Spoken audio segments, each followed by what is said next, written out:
তো এয়া হ'ল আমাৰ নতুন ঘৰ ভণ্টি এই দৰ্জাখন খুলি যা তো এইটো হ'ল আমাৰ নতুন ঘৰ বাৰু এতিয়া এখন ৱাল এখন আছে এতে লাইট আছে আৰু এইটো হ'ল আমাৰ কৰিডৰ তো এটা আমাৰ বাকী বস্তু আনিছে য'ত আমাৰ এইটো পাকঘৰ হ'ব আৰু এইটো আমাৰ মানে টেবুল চবুল থোৱাৰ মানে ডাইনিং টেবুল ভাত খোৱাৰো এফালে এটা লাইট আছে ভণ্টি মোক দেখাই দিবলৈ দিছে তো এইটো হ'ল আমাৰ আইতাৰ ৰুম তো বেছি দেৰি নকৰোঁ আমাৰ ডাঙৰ ৰুমটোক লৈ যাওঁ তো এইটো হ'ল আমাৰ লেট্ৰিন মানে হৈছে আৰু মোটামুটি আমাৰ এইটো ৰুম আৰু হৈছে আৰু তো এয়া আমাৰ এতিয়া এখন মানে বস্তু বাগানি থোৱা হৈ আছে আৰু এতিয়া এখন আমাৰ বৰ্ড আছে যাতে আমাৰ সুবিধা হওক এতিয়া মোবাইল চবাইল থ'ব মানে এইটো মানে সুবিধাজনক থৈছে আৰু এইটো হ'ল এটা বস্তু আপোনাৰ মই দেখাই নাই ন তো এইটো হ'ল আমাৰ এইটো সেই মানে সেইটো মানে এইটো দৰেই আৰু এখন হ'ল আমাৰ ড্ৰেছিং তো পুৰা মানে খিৰিকীৰ হেৰিহঁতে মানে লগাইছে আৰু এখন ফেনটো কালে কিয় আৰু দেখাব লাগে এই চাওক এইটো মই ভণ্টি এইফালে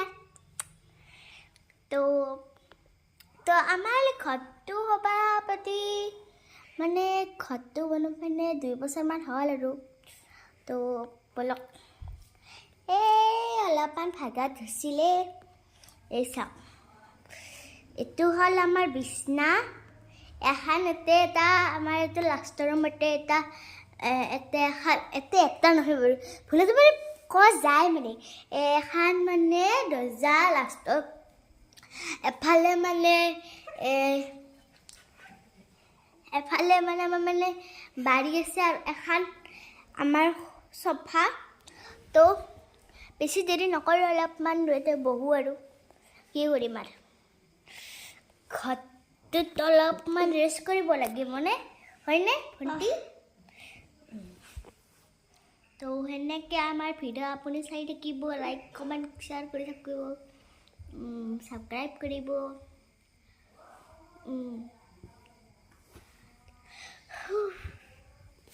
আগাত ধৰি গ'ল তো বহুত সোনকালে আমাৰ এটা শ্বৰ্ট ভিডিঅ' হ'ব যাতে আমি যাতে এটা এক্টিং এটা কৰিম আমাৰ সেইটো আমি ভিডিঅ'টোৰ নাম হ'ল দুটা বেনী আৰু কাইজা লগাত বহুতে ভাল দুটা বেনী কাইজা লগাত বহুত